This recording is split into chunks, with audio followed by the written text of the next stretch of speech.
Now the Philistines gathered their armies for battle, and they were gathered at Soko, which belongs to Judah, and encamped between Soko and Azekah, in Ephstammim.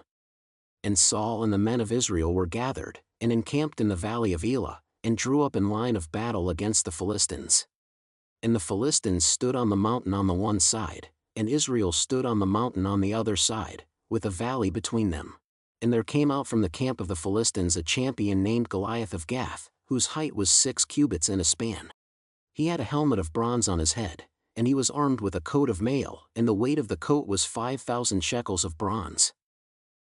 And he had bronze armor on his legs, and a javelin of bronze slung between his shoulders.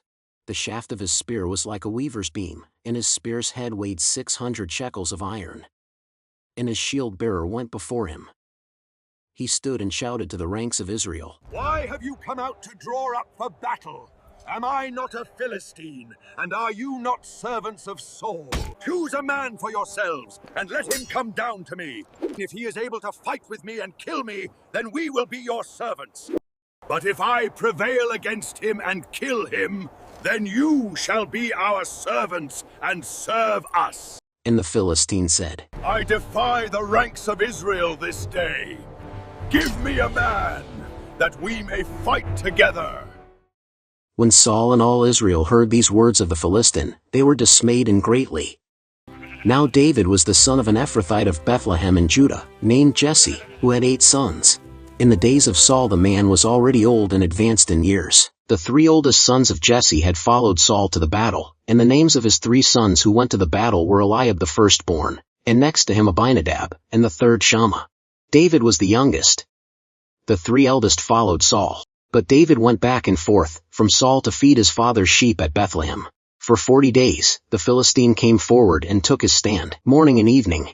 And Jesse said to David his son, "Take for your brothers an ephah of this parched grain, and these 10 loaves, and carry them quickly to the camp to your brothers. Also take these 10 cheeses to the commander of their 1,000. See if your brothers are well, and bring some token from them." Now Saul, and they and all the men of Israel were in the valley of Elah, fighting with the Philistines. And David rose early in the morning and left the sheep with a keeper and took the provisions and went, as Jesse had commanded him, and he came to the encampment as the host was going out to the battle line, shouting the war cry. And Israel and the Philistines drew up for battle, army against army. And David left the things in charge of the keeper of the baggage, and ran to the ranks, and went and greeted his brothers. As he talked with them, behold, the champion, the Philistine of Gath, Goliath by name, came up out of the ranks of the Philistines and spoke the same words as before, and David heard him. All the men of Israel, when they saw the man, fled from him and were much afraid. And the men of Israel said, "Have you seen this man who has come up? Surely he has come up to defy Israel.